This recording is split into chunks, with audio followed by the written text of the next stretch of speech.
नमस्कार, मेरा नाम अनिल शारदा है और आप द पंचायत देख रहे हैं। मैं यह घोषणा करता हूं कि मेरा वास्तविक नाम अनिल शारदा ही है।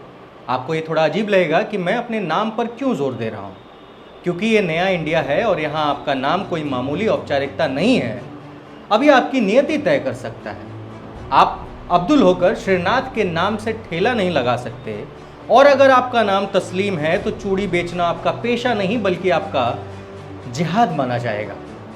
आज का हमारा विषय इसी पे हम आज वीडियो में कुछ बातें करने वाले हैं। बीते कुछ सालों से एक शब्द युगम जो सबसे ज़्यादा सुना गया वो है मॉब लिंचिंग।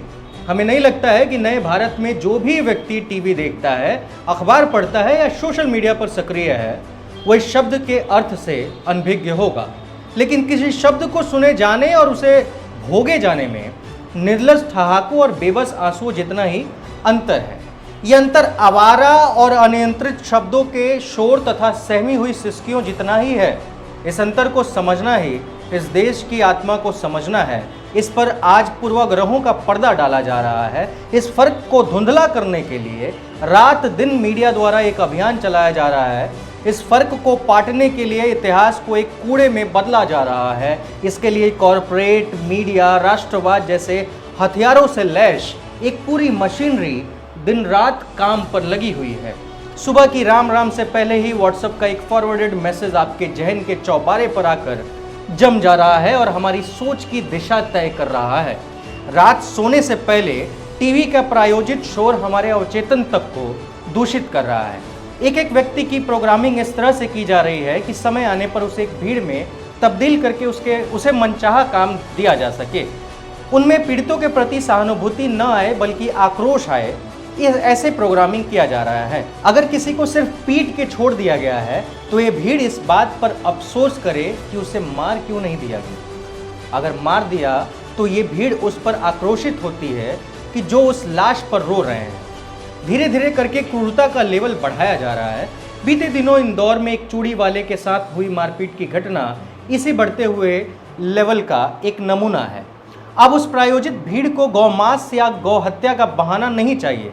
अब वो किसी की चूड़ी को भी बहाना बना सकता है। अब वो आज से 7 साल पहले यूपी के दादरी में एक भीड़ द्वारा अखलाक खान को इसलिए मार दिया गया था क्योंकि भीड़ को शक था कि अखलाक खान के घर गौमांस रखा हुआ है।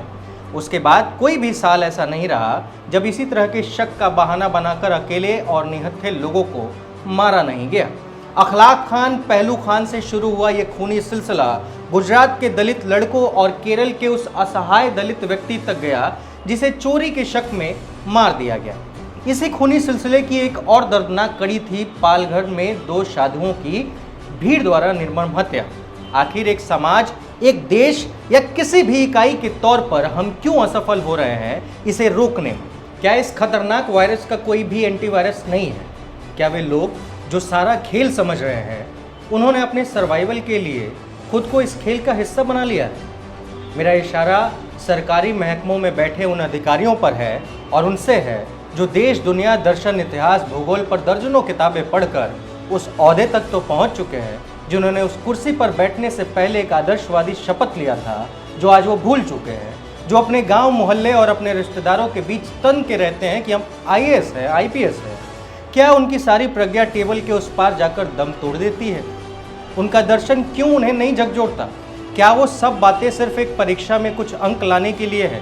क्या वो अपने प्रखंड, अपने जिले, अपने राज्य में लोगों से एक विनम्र अपील करते हुए वैसा वीडियो नहीं बना सकते जैसा वो फेसबुक पर अपनी छवि चमकाने के लिए अपने से जूनियर अधिकारियों या आम जनता को लताड़ते हुए बनाते हैं?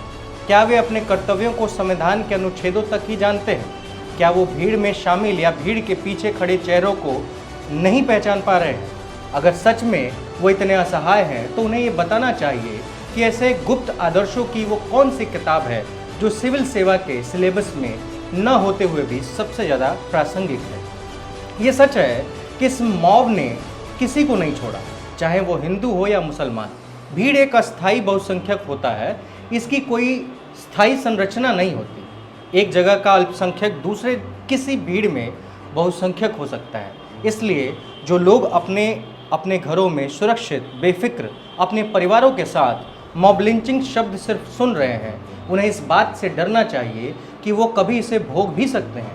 ये डर ही है जो उन्हें अंदर से मनुष्य को इस खतरनाक वायरस से बचा सकती है। ये डर ही है आपको उस व्यक्ति के प्रति सहानुभूति और करुणा जगाएगा जिसे एक शक के आधार पर मार दिया गया।